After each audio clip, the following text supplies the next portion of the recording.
I'm Afshin Ratansi, and we're going underground hours after Democrat Joe Biden faced off Republican President Donald Trump in the first U.S. presidential debate of the 2020 election, conducted amid a global pandemic, a climate crisis that threatens extinction, mass demonstrations against racial capitalism, and UN acknowledgement of the new Cold War. Coming up in the show.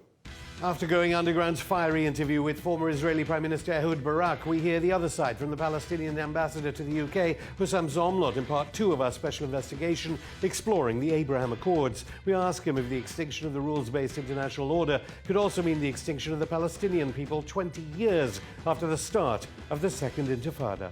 And what do members of the US Republican Party think of a historic deal which President Trump claims heralds peace in the Middle East? We ask the chairman of the Texas Republican Party, former member of the House of Representatives and retired U.S. Army Lieutenant Colonel Alan West.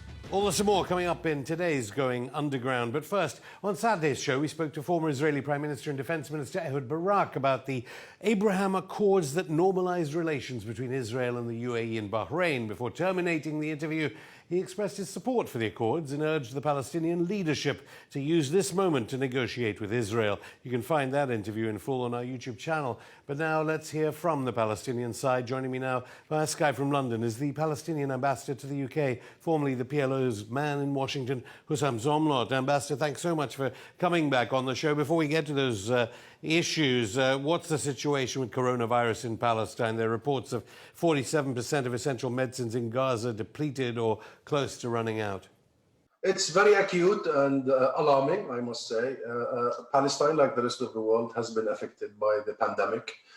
Our first response was absolutely effective. An immediate lockdown as early as the 5th of March. We were among the very first nations to actually apply lockdowns nationally.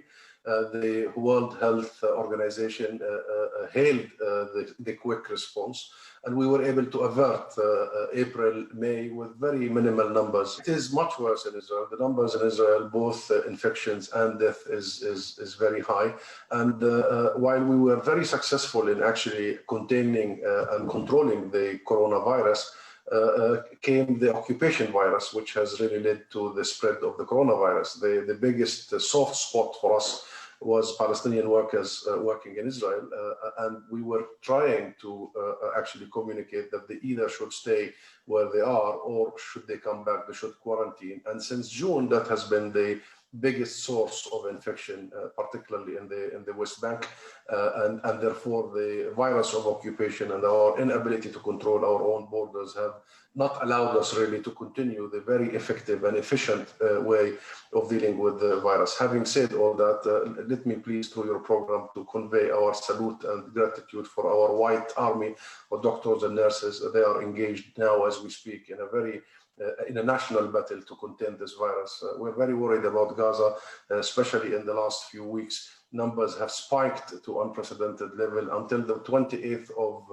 August, there were only 3 deaths in Gaza and around 200 reported cases. Now we're talking about more than 2,800 confirmed cases. As you know, Gaza has been under a lockdown by Israel since at least 2007. Its health sector is absolutely unable to deal with such a pandemic, and therefore we call on the Israeli occupation to lift its blockade immediately, because should such a virus spread in Gaza, it would be nothing less than catastrophic. We hope that we will be able collectively as Palestinians, with the help of the international community, to contain such a very dangerous virus and to contain the Israeli virus of occupation. Well, let's get to occupation, because refusal to recognize Israel is no longer the standard response from Arab nations. Before Ehud Barak ended his interview suddenly on Going Underground on Saturday's show, he said the Abraham Accords show the Arab world a kind of waking up from a blind hatred towards Israel. What have you made of the Abraham Accords? We actually had the editor-in-chief of the Jerusalem Post who said the Palestinians never miss an opportunity to miss an opportunity.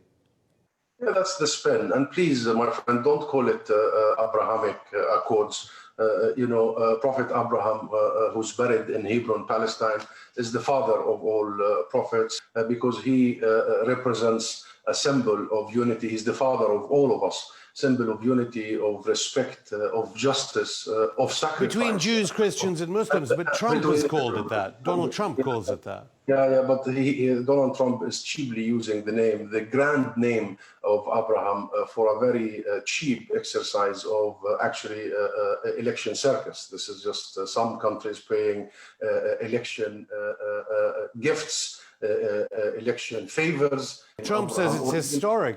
What do you mean? What do you mean election favors? Why do you think the United Arab Emirates and Bahrain now recognize diplomatically the Israeli state?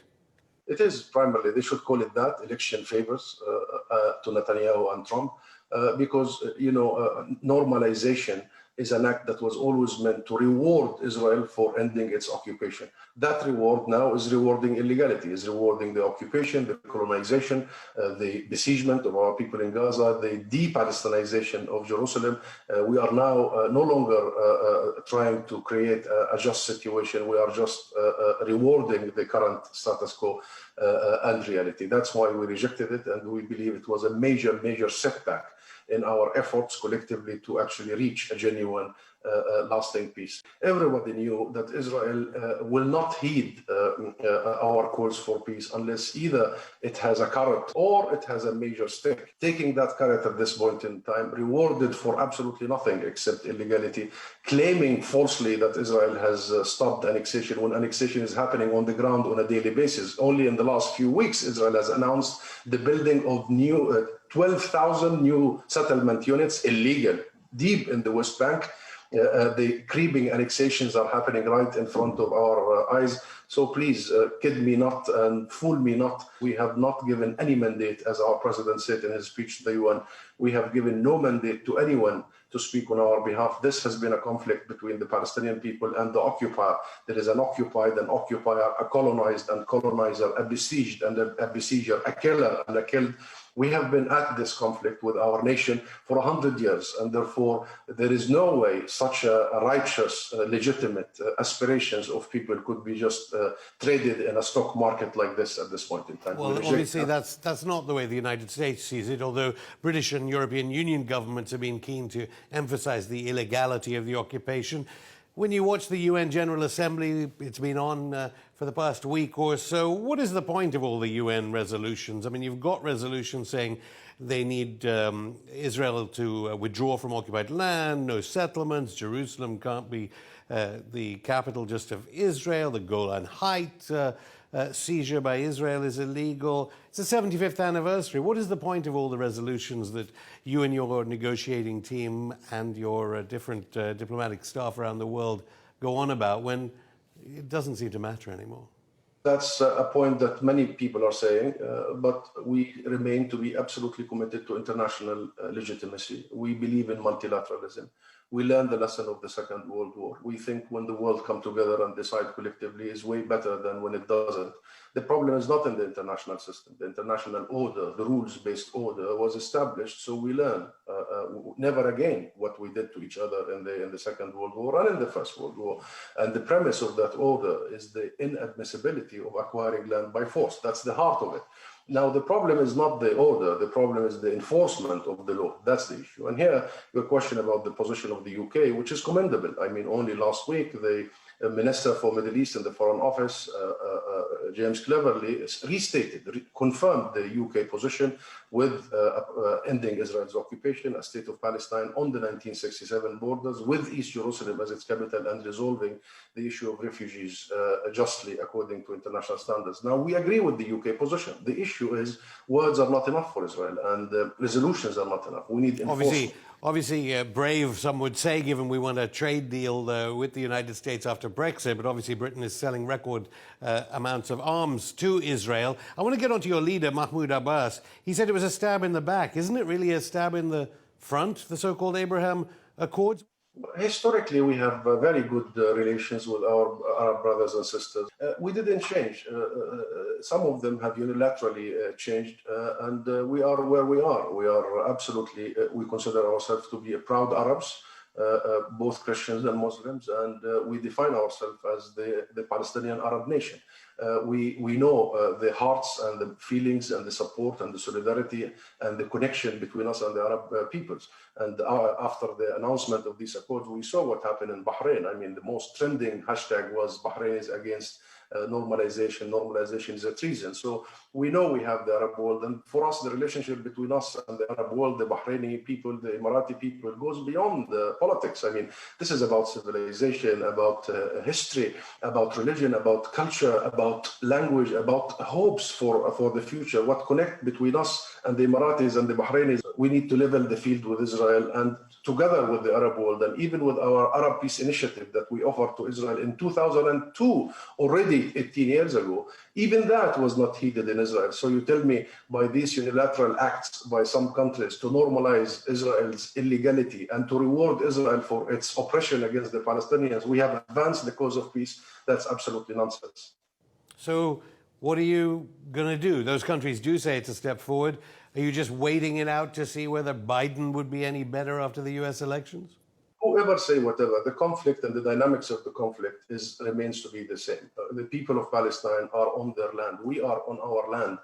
And Israel knows this best. I mean, they could strike these abracadabras, almost magician-like deals as if peace has prevailed in the Middle East. Even some of your Israeli guests have been saying that this does not really bring a genuine, real peace, and it doesn't.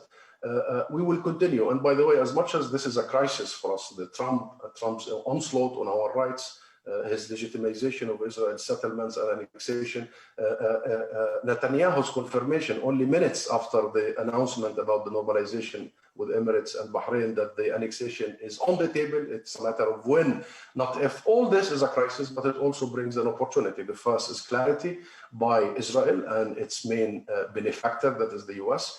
And it helps clarity in our side. You have seen that we have agreed among all Palestinian political factions to convene elections within 6 months. You have seen our friends worldwide, including here in the UK, in the parliament last week, and their very strong support of Palestine. So this creates for us also a wide range of many entities worldwide who, like us, see Trump to be an anomaly, see Trump to be a bully, and we will not let go. I mean, we will not succumb to these pressures. We have withstood the Trump pressure. As you said in your introduction, I was the ambassador in the US. I know personally how much the Trump and the Trump team have tried with us, all the way from cutting all funding to moving the embassy from Tel Aviv to Jerusalem to defunding UNRWA and even closing our mission itself in Washington, revoking the visas of my own children while they were in the middle of the school year in Washington. All this is blackmail, but we would stand because for us, the choice is very clear. Either we choose to go with such bully or we stand tall for our rights and dignity. And we believe we will be rewarded in the end. This is a bad time. It's not our moment under the sun. We realize how difficult things all over, but we will do one thing and one thing primarily, to steadfast, because what we have to lose is peace, is real peace. And we are really interested in genuine, real peace. We want to see normal relations in the region, the whole region. We want to see a region that is thriving in prosperity. We want to address the issues of our youth and women and education and health. We just discussed the issue of the coronavirus in Gaza. I mean, our people in Gaza are living in the most horrific open air prison for the last 14 years. We want to see Jerusalem a beacon for coexistence. We want all that, but we don't want Israel to get away with its crimes, and we don't want this to be just another way for Israel to beautifying and legitimizing the injustice and the oppression that has been happening. We will not be the scapegoat, and we, as the people of Palestine, who have been struggling for all these decades, will never allow anyone to pay from our pockets. Our pockets are absolutely closed. So we have friends, we have the law, we have the morality, we have the steadfastness of our people. We have the struggle of our people everywhere, in Jerusalem, in the West Bank, in Gaza, as you see on a weekly basis everywhere. And we have the clarity about the future. So this is a bad moment, but it's not the entire story. Ambassador Hossam Zumlot, thank you. We also invite the US Ambassador to London. Thank you very much. After the break, what do Trump's Republicans think of the historic deal promising so-called peace in the Middle East?